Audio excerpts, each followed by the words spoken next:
चलिए आज हम इंग्लिश व्याकरण के अंतर्गत नाउन के बाद प्रोनाउन के बारे में जानेंगे। तो नाउन हम लोगों ने पढ़ लिया है इससे पहले वाले वीडियो में। अब प्रोनाउन हम लोग देखेंगे। तो प्रोनाउन का यूज क्यों किया जाता है? तो होता क्या है कि जब एक ही नाउन बार बार किसी पैराग्राफ में आता है तो रिपीट करने लगता है, यानी बार बार वही आने लगता है।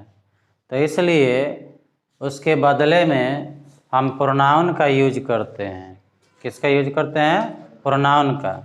इसलिए कहा जाता है ये pronoun is a word which is used in place of a noun या इंस्टीड ऑफ ए नाउन। ठीक है। तो प्रोनाउन क्या है? तो प्रोनाउन यानी सर्वनाम हिंदी में इसको कहते हैं। तो वह शब्द है जो संज्ञा के बदले में या संज्ञा के स्थान पर प्रयुक्त होता है। ठीक है। अब यह मुख्य रूप से जो प्रोनाउन है वो I, we, you, he, she, it, they होता है। लेकिन इसके अलावा भी बहुत तरीके का प्रोनाउन आपको देखने को मिलेगा। इसका परिवर्तित रूप चाहे इसके अलावा भी दिस, दैट, ना, दिस, दोज, ये सब आप लोगों को मिलेगा। WH वर्ड भी इसमें यूज होगा इंट्रोगेटिव में। तो इसलिए प्रोनाउन को अलग अलग हिस्सों में बांट दिया जाता है। तो ये इसका काइंड हो जाता है। और ये काइंड कितने हैं? तो 10 है। ठीक है। इसका 10 हिस्सा है। पहला है पर्सनल प्रोनाउन, जो कि आपके सामने है पर्सनल प्रोनाउन। इसका भी अलग अलग हिस्सा हो जाता है जो कि आगे वाले वीडियो में हम लोग पढ़ेंगे। पहले प्रोनाउन और इसके भाग के बारे में पढ़ेंगे। तो पर्सनल प्रोनाउन यानी पुरुषवाचक सर्वनाम, इसको व्यक्तिवाचक सर्वनाम भी कहते हैं। रिफ्लेक्सिव प्रोनाउन निजवाचक सर्वनाम, ये निजी वस्तु का बोध कराएगा।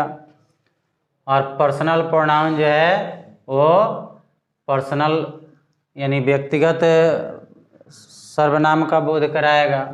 एम्फैटिक प्रोनाउन जो होगा वो निश्चित वाचक सर्वनाम का बोध कराएगा, यानी फिक्स होगा, जोड़ उस पर दिया जाएगा। ठीक है, जोड़ दिया जाएगा। तो निश्चित वाचक सर्वनाम इसको कहते हैं, यानी जोड़दार भी इसको कह सकते हैं। पोसेसिव या पोजेसिव जो कह लो प्रोनाउन। ठीक है। ये अधिकारवाचक सर्वनाम होता है। अधिकार, इससे अधिकार का बोध होता है। जैसे कोई आपका वस्तु है, आप ही का है, तो अधिकारवाचक सर्वनाम बोध कराएगा। डेमोन्स्ट्रेटिव प्रोनाउन, इसका अर्थ होता है संकेतवाचक सर्वनाम। तो ये संकेत करता है। जैसे आपको कहा जाता है this is a board, this is a board, तो आपका ध्यान क्या आ जाता है? बोर्ड पर। डेट इज ए वॉल, ठीक है, वह दीवाल है, तो क्या कहाँ जाता है आपका ध्यान? तो उस पर, दीवाल पर। और दिस, डेट का प्लुरल हो जाता है दीज, दोज। ठीक है। तो ये सब प्रयोग किया जाएगा एक एक करके। उसके बाद है इंट्रोगेटिव प्रोनाउन। इंट्रोगेटिव, इसमें प्रश्न पूछा जाएगा। ठीक है। जैसे what is your name, what is your name, who is your friend. तो इसमें क्या किया जाएगा जी? इंट्रोगेटिव है तो प्रश्न किया जाएगा, यानी इस प्रोनाउन का यूज प्रश्न पूछने के लिए किया जाता है। रिलेटिव प्रोनाउन यानी संबंध वाचक सर्वनाम, इससे संबंध जोड़ा जाता है। यानी जब हु, डैट, ये सब का जो यूज है वो रिलेशन के लिए, दो सेंटेंस को जोड़ने के लिए होता है, तो उसको हम कहते हैं रिलेटिव प्रोनाउन। उसके बाद इंडिफिनिट प्रोनाउन। इंडिफिनिट का मतलब होता है अनिश्चित।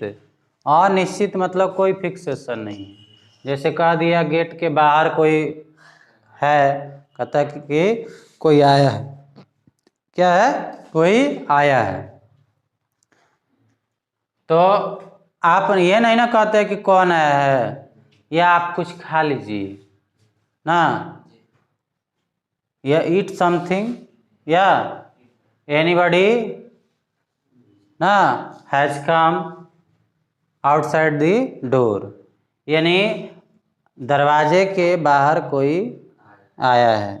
तो ये कंफर्म नहीं रहता इसमें कि कौन है, क्या खाना है, क्या पढ़ना है। माने कुछ सम हो जाएगा ना, एनी हो जाएगा, एनीबॉडी हो जाएगा, बहुत सारा जो है चीज़ आ जाएगा, ऑल हो सकता है। ऑल में अब कितना है ये भी फिक्सेशन नहीं है। तो ये इंडिफिनिट प्रोनाउन का हम लोग इसमें अर्थ समझेंगे।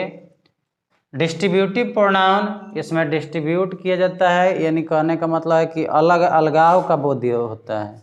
ईच ना, आइदर, नॉर, नाइदर, ये सब का यूज इसमें पढ़ा जाता है। रेसिप्रोकल प्रोनाउन यानी पारस्परिकता वाचक सर्वनाम, यानी एक दूसरे के लिए, इसमें ईच अदर और वन अनदर का यूज हम लोग करते हैं। ईच अदर का प्रयोग दो व्यक्तियों के बीच में होता है, और वन अनदर का दो से अधिक व्यक्तियों के प्रयोग में होता है। ठीक है, तो ये सब हम लोग प्रोनाउन के बारे में एक एक करके अध्ययन करेंगे। इससे प्रश्न पूछा जाता है, इसलिए आप इसे ध्यान से पढ़िएगा। और जो लोग वीडियो देख रहे हैं वो वीडियो को शुरू से लेके अंत तक जरूर देखेंगे। ठीक है, तो कैसा लगा यह वीडियो आप ज़रूर कमेंट कीजिएगा, लाइक कीजिएगा, शेयर कीजिएगा, और सब्सक्राइब नहीं किए हो तो सब्सक्राइब कर बेल आइकन को दबाना नहीं भूलिएगा। आपका दिन मंगलमय हो। धन्यवाद।